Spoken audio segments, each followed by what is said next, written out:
Sí me voy a levantar este día.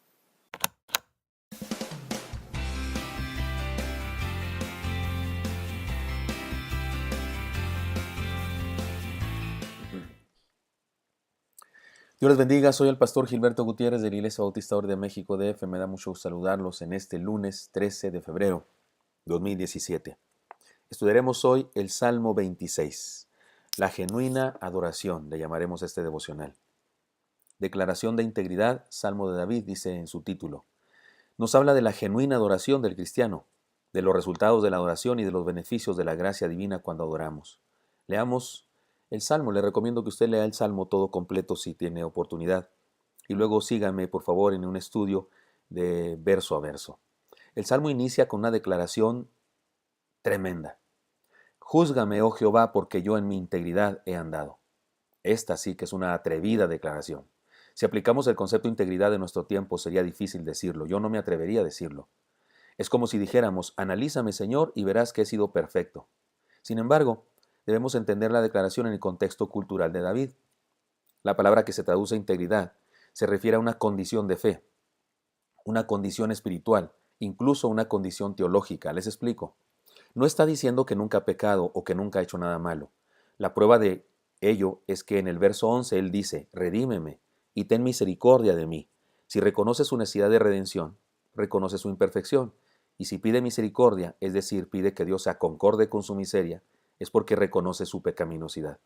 Así que no se refiere a una integridad moral, sino a una integridad que tiene que ver con la adoración. Esto me hace necesario que antes de seguir expliquemos el concepto de adoración. Tristemente se maneja equivocadamente en nuestro tiempo un concepto de adoración reducido en su significado por el uso que le dan algunas personas por ignorancia. Algunos reducen la adoración a una actividad de un momento, y la adoración no es una actividad, es una actitud, y es una actitud permanente de la vida. Dos, lo circunscriben la adoración a un asunto del culto, el templo, la reunión cristiana. Y la adoración es un asunto de toda la vida, donde quiera que andamos, adoramos. Haciendo deporte, adoramos. Trabajando, adoramos.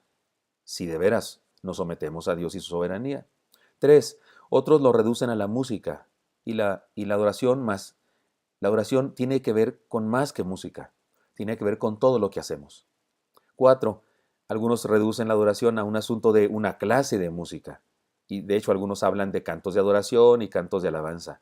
Los cantos de alabanza, según ellos, son muy movidos y rítmicos y los de adoración son lentos. Nada tan lejano a la verdad como eso.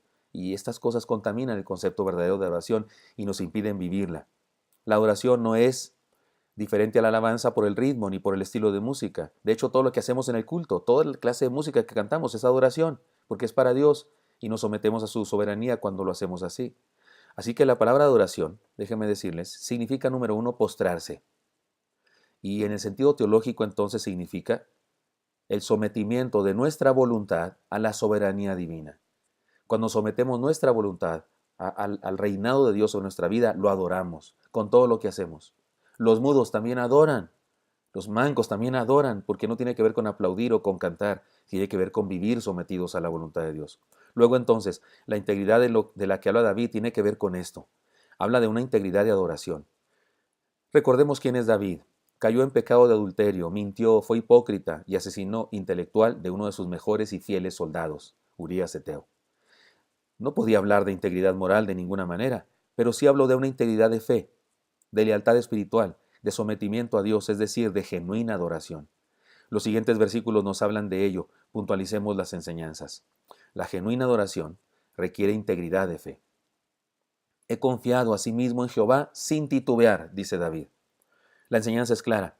Adoramos a Dios en tanto que creemos en Él sin titubear, en tanto que le creemos a Él y solo a Él sin titubear, en tanto que dirigimos nuestras capacidades, nuestra fe, nuestra capacidad de creer y la depositamos en Él. Adoración es depositar entonces toda nuestra confianza en Dios. El Salmo sigue diciendo, escudriñame, oh Jehová, y pruébame, examina mis íntimos pensamientos y mi corazón, porque tu misericordia está delante de mis ojos y ando en tu verdad. No se decía perfecto en tanto que no había hecho nada malo, pero sí se declara perfecto en cuestión de la dirección que le daba a su vida. El concepto de arrepentimiento nos ayuda a entender la integridad de la adoración a Dios. Para explicar el concepto de arrepentimiento, déjenme contarles, hacer una ilustración. En el idioma alemán, la palabra que se traduce la palabra arrepentimiento en el alemán es la que se usa, es la misma que usa el capitán de la escolta cuando quiere que la escolta dé una vuelta de 180 grados. En español también hacemos eso. En español se dice, atención escolta, conversión a la derecha, y damos una vuelta de 180 grados. El capitán de la escolta alemana dice, atención escolta, arrepentirse por la derecha, y luego dan los pasos que se requieren para quedar justamente en la posición contraria en la que estaban. Eso es arrepentimiento. Volvernos, cambiar de sentido en nuestra vida. Íbamos hacia la condenación, ahora vamos hacia Dios. No se trata de intentar regresar de reversa, no, en tal caso sería imposible lograrlo. Se trata de cambiar de carril y quedar en la posición inversa. Tal vez seguimos en el mismo lugar, sin avance alguno, pero ya estamos en la posición correcta, en dirección hacia Dios y no hacia la perdición. Arrepentimiento es ponerse en dirección opuesta a la que llevábamos y decidir caminar en dirección hacia Dios. David era humano y como tal era un pecador, pero su posición estaba en dirección al Señor. Era fiel en su fe. Sabía que podía caer, pero tenía una dirección bien puesta. Miraba hacia Dios. Se trata de una dirección que tiene que ver con nuestra relación con Dios, tiene que ver con nuestra visión de la vida. David se declara fiel en su confianza, fiel en su conocimiento de Dios, impecable en cuanto a la lealtad a Dios. Busquemos adorar a Dios en integridad de fe, creyendo en Él sin titubear. Le fallamos cuando confiamos en otras cosas, cuando dudamos de su poder o su gracia, cuando en lugar de creer en lo que dice su palabra, creemos en tradiciones, en supersticiones, en rituales, en magia, etc. Recordemos una cosa.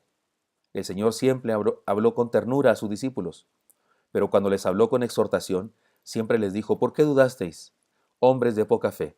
Jamás les dijo, ¿por qué son mentirosos? ¿O por qué son envidiosos? ¿O por qué son chismosos?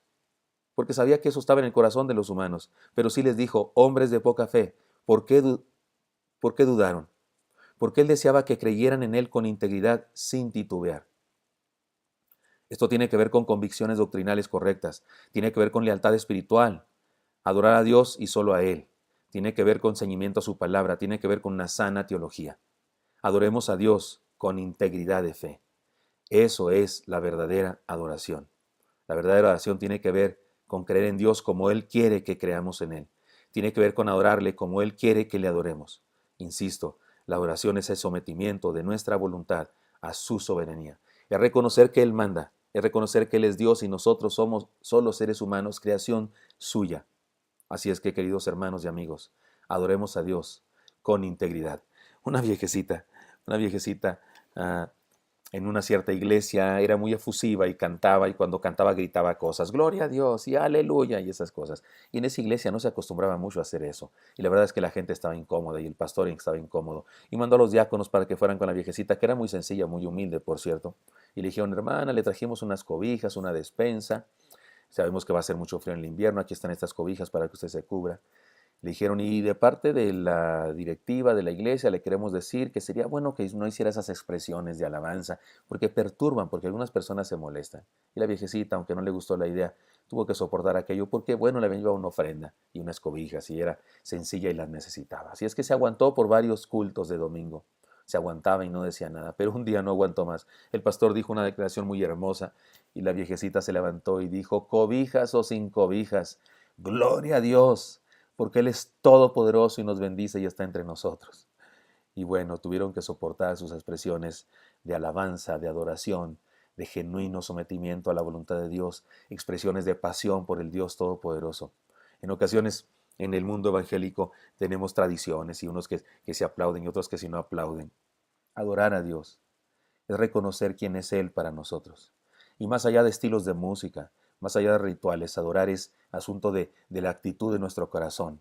Es un asunto de regresar hacia Él, de reconocer que nuestro camino hacia la perdición es incorrecto y de pedirle perdón y de regresar a Él. David ciertamente era un pecador, pero se arrepintió. Tuvo el valor de reconocer su pecado y restaurarse. Y fue fiel a Dios en su adoración, en su creencia fiel a Él. Por eso comienza su salmo diciendo, júzgame, oh Jehová, porque yo en mi integridad he andado. He confiado a sí mismo en Jehová, sin titubear. Adoremos a Dios de esa manera usted y yo. Adorémosle también en exclusividad. Creamos en Él con todo nuestro corazón. El día de mañana seguiré adelante con este salmo y le contaré las otras cosas que nos enseña, pero espero que esto sea útil para usted. Nos vemos mañana. Dios le bendiga. Hasta pronto.